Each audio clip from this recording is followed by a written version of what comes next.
विष्णु भगवान की जय। कार्तिक महात्म 10वां अध्याय। मायापति नारायण के चरणों में शीश नवाएं। 10वां अध्याय कार्तिक का पढ़ूं नारायण राय। बोलो विष्णु भगवान की जय। राजा पृथु ने कहा, हे देवर्षि, आपको मेरा नमस्कार है। कृपा कर आप यह कहिए कि जिस समय भगवान शंकर ने अपने माथे का वह तेज क्षीर सागर में डाल दिया तो उस समय क्या हुआ। नारद जी ने कहा, हे राजन, जब भगवान शंकर ने अपना तेज क्षीर सागर में डाल दिया तो उस समय वह शीघ्र ही बालक होकर गंगा सागर के संगम पर बैठकर संसार को भय देने वाला रुदन करने लगे। उसके रुदन से समस्त संसार व्याकुल हो उठा। लोकपालों के मन में भी व्याकुलता हुई।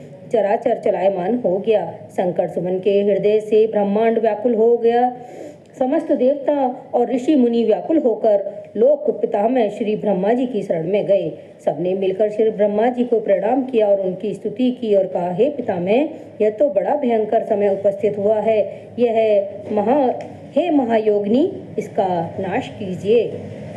देवताओं की ऐसी बात सुनकर श्री ब्रह्मा जी सत्यलोक से उतरकर उस बालक को देखने के लिए समुद्र तट पर आए। समुद्र ने ब्रह्मा जी को आता देखकर प्रणाम किया और बालक को उठाकर उनकी गोद में दे दिया। तब विस्मय होकर ब्रह्मा ने पूछा, हे सागर, आप बताइए कि बालक किसका है। समुद्र ने विनम्र शब्दों में कहा, प्रभु, यह तो मैं भी नहीं जानता, किंतु मुझे इतना अवश्य ज्ञात है कि यह गंगा सागर के संगम पर प्रकट हुआ।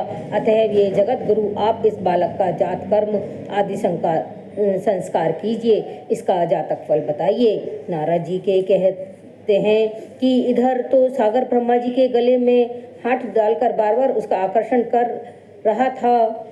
फिर तो उन्होंने ब्रह्मा जी का गला इतनी जोर से पकड़ा कि उससे पीड़ित होकर ब्रह्मा जी के नेत्रों से आंसू टपकने लगे।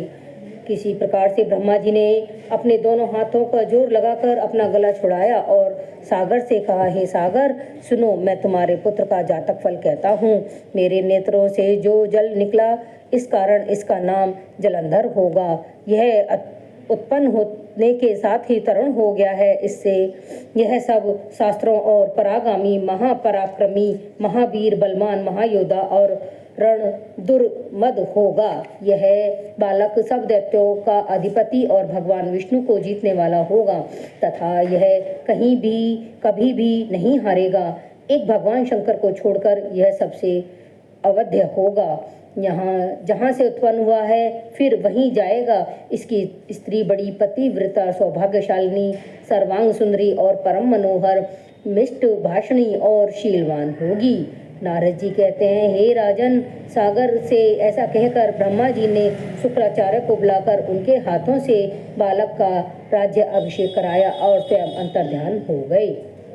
फिर तो बालक को देखकर सागर बड़ा ही प्रसन्न हुआ और घर आ गया। कितने ही उपाय से उसका पालन कर उसको पुष्ट किया। फिर कालनेमी नामक असुर को बुलाकर उसकी वृंदा नाम की कन्या से सविधि विवाह करवा दिया। उस विवाह से बड़ा उत्सव हुआ।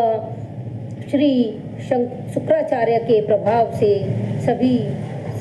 स्त्री सहित जलंधर दैत्यों पर राज्य करने लगा। बोलो विष्णु भगवान की जय।